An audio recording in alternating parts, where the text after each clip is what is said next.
They say, hard work pays off. However, if you choose the wrong way to work hard, that effort will easily fail you. When we want to learn something, the way we study is as important as the amount of time we spend. For example, think about the case where you prepare for a test in the next week. If you can spend 7 hours in total, studying 1 hour each day is far more effective than studying 7 hours straight on the weekend. The total amount of time is the same, but the result is quite different.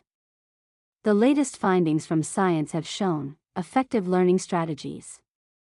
Working hard is not only about spending a lot of time, but also about choosing the best strategy. How can we learn the most effectively?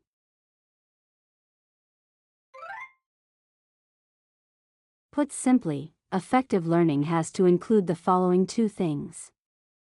First, we need to continue input learning steadily.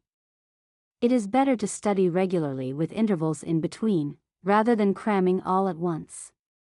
Even when we are not actively learning, especially during sleep, our brain is always working to organize and retain our memory.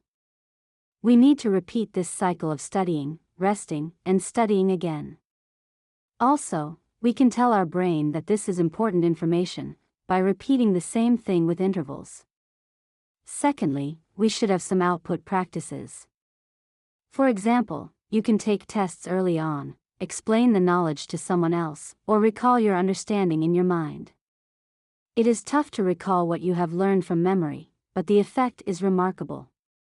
According to the latest science, the combination of interspaced learning and active recalling in between is the best strategy. What are you studying for? Some people study because their parents or teachers tell them to, or to get rewards or good grades. Others study hard, simply because they enjoy learning and growing.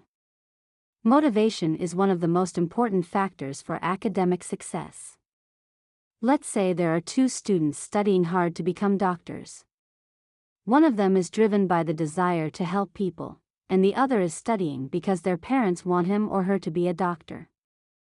They are both taking the same actions, but their motivations are very different. Research shows that the former student is much more likely to continue and succeed than the latter student. You study for yourself, not for your parents or teachers. Nobel Prize winner Richard Feynman said, "I've already got the prize. The prize is the pleasure of finding things out." He didn't care whether he could get the Nobel Prize or not. He studied hard, simply because he loved to do so.